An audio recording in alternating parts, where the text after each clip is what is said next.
मैं तो भी हाथ धोना है। हाँ धो ले। क्या हो गया? तुम लोग का नहीं कितने जान बता हो गया। ले दे पानी तो क्या मुँह आगे दे यार।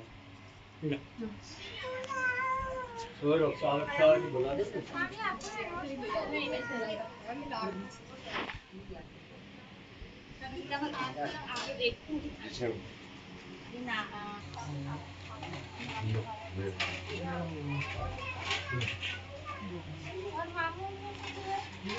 बोलिए जाओ हटवा।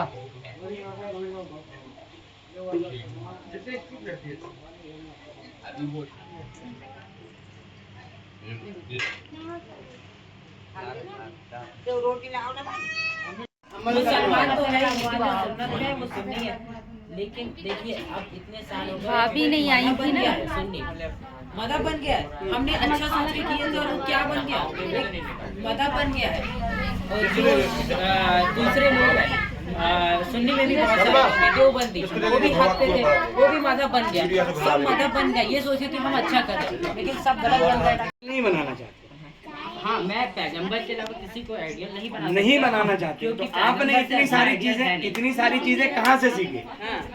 जी, किसको आइडियल बना के सीखे? पैगंबर सल्लल्लाहु अलैहि वसल्लम को मैंने आइडियल बना के सीखा हूँ। किससे सीखा? देखिए बुखारी और सही इकरा बिस्मि रब्बिकल लज़ी, अल्लाह के रसूल सल्लल्लाहु अलैहि वसल्लम पे पहली आयत नाजिल हुई, इकरा पढ़ो। आपने नहीं पढ़ा क्या नहीं पढ़ा कुरान को? जब पहली वही नाजिल हुई, हजरत जिब्रील लेके आए, तो आपने फरमाया इकरा, इकरा। नहीं पढ़े, पढ़ो, नहीं पढ़े। फिर हजरत जिब्रील ने फरमाया इकरा बिस्मिकल लज़ी, पढ़ो अपने रब के नाम से। फिर आपने पढ़ा, फिर आपने पढ़ा। अगर वहाँ पे वो हजरत जिब्रील से इसलिए कि अल्लाह के रसूल सल्लल्लाहु अलैहि वसल्लम अल्लाह का एक नूर है, नूर से ही बने। अब बहस बहुत आगे तक जाती है। मेरी बात देखिए, मेरी बात से बने हैं मतलब आप मुझे थोड़ा डिटेल में समझाएं। आपको मैं समझाना चाहता हूँ कि आप ये कहना चाह रहे हो आप उनके जैसे बनो, ये तो नामुमकिन वाली है। देखिए मेरी बात बिल्कुल 100% हम पैगंबर जैसे तो उनके तो करीब ही नहीं आ सकते, सुनो ना, सहाबा के करीब नहीं आ सकते। आपने अभी कहा कि नाम नाजिल हुआ इनके ऊपर, आप भी बनो, आपके ऊपर भी होगा, बिल्कुल ठीक है। मगर आप उनके जैसे बनना पड़े, और उनके जैसे बनने के लिए आपके अंदर क्वालिटी होना चाहिए। वो क्वालिटी आप कहाँ से लाओगे? देखिए अल्लाह सुनो ना, ये बहुत बहुत बहुत आगे की बात है। तो अल्लाह के रसूल सल्लल्लाहु अलैहि वसल्लम भी आ गए, उसमें नबी भी आ गए, तो उनके जैसे बनना मतलब नबी भी आ गए ना, तो नबी के जैसे बनना पड़ेगा। इसी की तो बहस है। मैं तो ये तो अकीदे में आ गया मामला। अभी तक तो ठीक है, कॉन्सेप्ट जैसा था, अब तो अकीदे का मामला आ गया कि अल्लाह के रसूल सल्लल्लाहु अलैहि वसल्लम को इल्म गैब मानना कि नहीं मानना, अल्लाह के रसूल सल्लल्लाहु अलैहि वसल्लम को इल्म गैब था या नहीं था।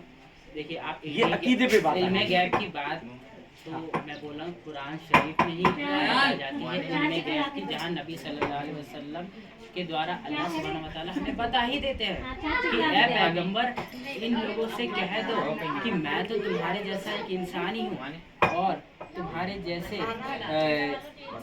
क्या बोलते हैं, तुम्हारे जैसा एक इंसान ही हूँ और तुम्हें वही नाजिल करने आया हूँ और तुम्हारे ऊपर फरिश्ता नाजिल नहीं हुआ ताकि क्योंकि तुम फरिश्ते को देख के डर जाते, इसलिए अल्लाह ने तुम्हारे ऊपर पैगंबर एक इंसान को बना के भेजा है।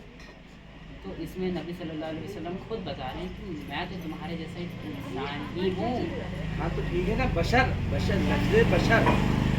बशरियत का लिबादा ओढ़ के आप और इल्म गैब तो इतनी सारी आयतें मैंने पढ़ चुका हूँ कुरान शरीफ में इल्म गैब के खिलाफ कि मैं आपको हदीस शरीफ में भी बता दूँ कि नबी सल्लल्लाहु अलैहि वसल्लम से यहूदी लोग बोलते हैं, वो उन्होंने बताया कि जैसे वो 7वें आसमान तक गए, सिराज का वो किस्सा हुआ, उसके बाद वो आए मिराज का, उसके बाद उन्होंने लोगों को बताया तो बहुत सारे मुसलमान भी मानने से मना कर रहे थे सिवाय हजरत अबू बकर सिद्दीक को छोड़ के।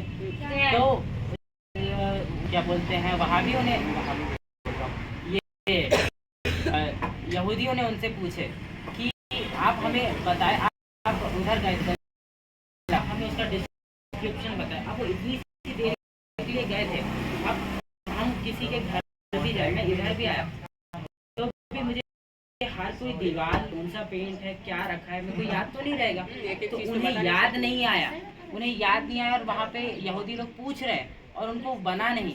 लेकिन फिर अल्लाह सुब्हानहू तआला ने, अगर उन्हें गैप का इल्म होता तो उन्हें बन जाना चाहिए था, लेकिन उन्हें नहीं बना। तो अल्लाह सुब्हानहू तआला ने फिर उनकी तरफ मदद की है, उनकी आंखों के सामने मस्जिद अक्सा को रख दिया और उन्होंने पूरा A to Z जैसे यहूदी ने सवाल किए थे। और ऑब्वियसली फिर भी